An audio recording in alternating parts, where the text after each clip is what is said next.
Hello दोस्तों, मेरा नाम है अनिल कुमार। स्वागत है आपका मेरे इस वीडियो में। और आज मैं अपनी बीएड पाठ्य योजना की सीरीज को आगे बढ़ाते हुए अपनी 7वीं पाठ्य योजना आपके सामने प्रस्तुत कर रहा हूं।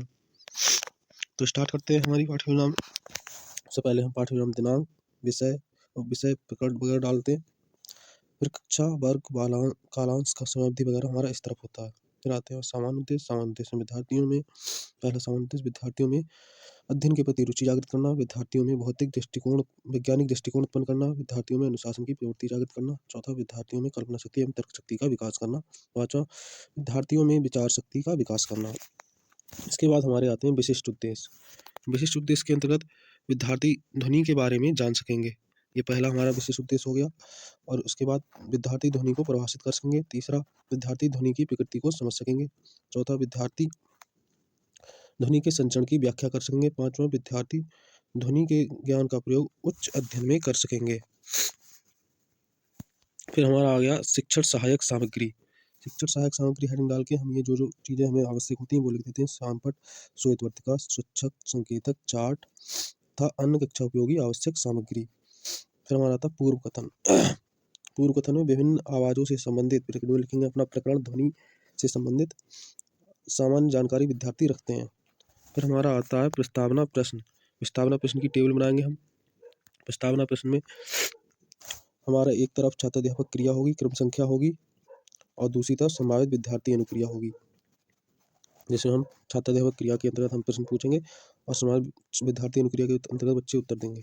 तो उसमें पहला प्रश्न है, बच्चों आपके घर में कौन कौन से इलेक्ट्रॉनिक उपकरण हैं? तो बच्चे बताएंगे हमारे घर में बल्ब, टीवी, रेडियो, मोबाइल, पंखा आदि है। और दूसरा प्रश्न, हम संगीत किससे सुन सकते हैं? हम संगीत टीवी, रेडियो, मोबाइल आदि से सुन सकते हैं। और इसके अलावा चौथा हमारा वो तीसरा, इसके अलावा हमारे घर में गाने बजाने के कौन कौन से साधन हैं? बच्चे बताएंगे ढोलक, सीटी, तबला, बांसुरी आदि। फिर हमारा चौथा स्टार्ट होता है। चौथे में ढोलक पर आघात करने से क्या होता है? तो बच्चे बताएंगे ढोलक पर आघात करने ध्वनि उत्पन्न होती है। ध्वनि किसे कहते हैं? तो ये हमारा पांचवा हो जाएगा समस्यात्मक।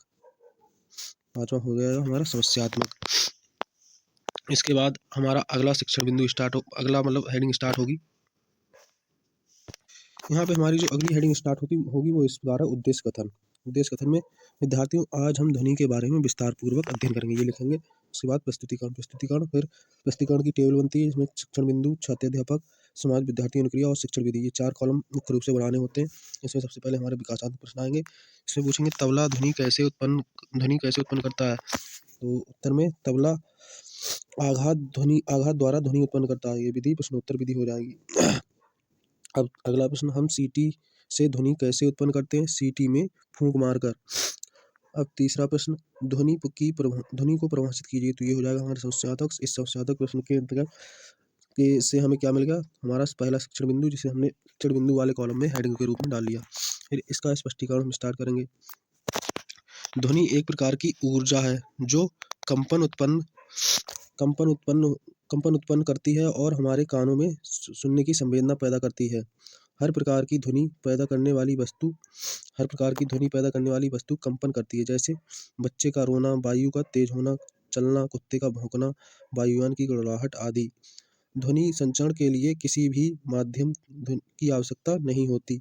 ध्वनि का मात्रक डेसिबल होता है। इसके बाद हमारा आता है अगला विकासात्मक प्रश्न। तो जो स्पष्टीकरण हम अभी तक दे चुके उससे संबंधित हमारे अगले विकासात्मक प्रश्न आएंगे, जहाँ से हमें क्या मिलेगा? अगले शिक्षण बिंदु के लिए हेडिंग मिलेगी। तो विकासात्मक प्रश्न, ध्वनि किसे कहते हैं? ध्वनि, तो बच्चे उत्तर देंगे ध्वनि एक प्रकार की ऊर्जा है जो कंपन से उत्पन्न होती है।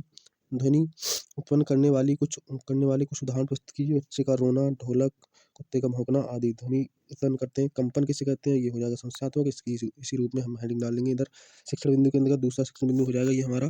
शिक्षण बिंदु के अंतर्गत ध्वनि में कंपन तथा आयाम, ये शिक्षण बिंदु की हेडिंग पड़ेगी। इसका स्पष्टीकरण इस प्रकार देंगे। किसी कण द्वारा उसके ध्रुवों के बीच दूरी तय करते हुए एक केंद्रीय स्थिति से गुजरना कंपन कहलाता है। अब आयाम कंपन करती हुई वस्तु का अपनी केंद्रीय स्थिति से अधिकतम विस्थापन आयाम कहलाता है। जैसे किसी धागे की बंधी हुई गेंद अपनी मध्य स्थिति के जितनी दूर जाती है उसे। इस दौरान विद्यार्थी क्या करेंगे? विद्यार्थी ध्यानपूर्वक सुनेंगे तथा समझने का प्रयास करेंगे। स्पष्टीकरण में हम आगे बढ़ते हुए बता रहे थे कि ध्वनि व गेंद अपनी मध्यस्थी जितनी दूर जाती है उसे उस गेंद का दोलन का आयाम कहते हैं तथा प्रति सेकंड होने वाले कंपनों की संख्या को आवृत्ति कहते हैं। इसका मात्रक हर्ट्ज होता है। विकासात्मक प्रश्न विकासात्मक प्रश्न आयाम किसे कहते हैं? आयाम किसे कहते हैं? तो इसमें उत्तर बताएंगे। कंपन करती हुई वस्तु का अपनी केंद्रीय स्थिति से अधिकतम विस्थापन आयाम कहलाता है। इसके बाद हमारा आ रहा है आवृत्ति का मात्रक क्या होता है? आवृत्ति का मात्रक हर्ट्ज होता है। इसके बाद हमें अगला प्रश्न आ रहा है ध्वनि संचरण किसे कहते हैं? तो ये हो जाएगा समस्यात्मक। यहाँ बच्चे इस प्रश्न का उत्तर नहीं दे पाएंगे, तो जिससे हमारा अगला शिक्षण बिंदु मिल जाता है। तो इसका स्पष्टीकरण हम आगे प्रस्तुत कर रहे हैं। यह है यहाँ का इसका स्पष्टीकरण। ध्वनि एक स्थान से दूसरे स्थान तक पहुँचने की क्रिया ध्वनि की एक स्थान से दूसरे स्थान तक पहुँचने की क्रिया ध्वनि संचरण कहलाती है। ध्वनि संचरण के लिए माध्यम की आवश्यकता होती है। ध्वनि संचरण के लिए किसकी आवश्यकता होती है? माध्यम की आवश्यकता होती है, जो कि ठोस, द्रव, गैस के रूप में होती है। माध्यम किस रूप में होता है? ठोस, द्रव या गैस के रूप में भी हो सकता है। ध्वनि का संचरण निर्वात में नहीं हो सकता। ध्वनि की चाल ठोसों में सबसे अधिक तथा गैसों में सबसे कम होती है। ठोसों में सबसे अधिक कैसे पता करेंगे? आपने देखा होगा ट्रेन अगर चलती किसी पटरी पर आ रही होती है तो कोई लोग ट्रेन की पटरी पर आवाज़ लगा के क्या पता लगाते हैं कि ट्रेन अभी आ रही है नहीं आ रही है। तो ट्रेन की पटरी क्या है? ठोस। तो उसमें ध्वनि का संचरण सबसे अधिक होता है, जैसा कि यहाँ पर बताया गया है। इस दौरान विद्यार्थी क्या करेंगे? विद्यार्थी ध्यानपूर्वक सुनेंगे तथा समझने का प्रयास करेंगे। और ये विधि हो जाएगी हमारी व्याख्यान विधि। और इसी के साथ इससे पहले हमारी विधि चल रही थी व्याख्यान सह प्रदर्शन विधि। क्यों? क्योंकि हम यहाँ पे इस तरीके के किसी भी चार्ट पेपर का यूज भी कर सकते हैं। ये यूज करते हुए हमारी विधि कहलाएगी व्याख्यान सह प्रदर्शन विधि। इसके अलावा हमारा ये श्यामपट्ट कौशल जो हेडिंग है वो हमारी ऐसे डाल के बाएं वाले पेज पे और ऐसे अपनी पाठ्य योजना की मुख्य हेडिंग डाल के और ये थोड़ा सा सारांश के रूप में ध्वनि की परिभाषा वगैरह उदाहरण वगैरह लिख देते हैं। और ये श्यामपट्ट पेपर कहाँ पे चिपकाते हैं? श्यामपट्ट पेपर हम वहाँ पे चिपकाते हैं जहाँ पे हमारी ये हेडिंग पड़ती है श्यामपट्ट सारांश। ये रही श्यामपट्ट सारांश। इसके अंतर्गत हम लिखते हैं छात्राध्यापक विद्यार्थियों को श्यामपट्ट कार्य अपनी उत्तर पुस्तिका में उतारने का निर्देश देगा तथा स्वयं घूमकर कक्षा का निरीक्षण करेगा। अब आता है पुनरावृत्ति प्रश्न। ध्वनि का मात्रक बताइए। ध्वनि क्या है? आवृत्ति किसे कहते हैं? गृह कार्य ध्वनि कैसे उत्पन्न होती है? आयाम किसे कहते हैं?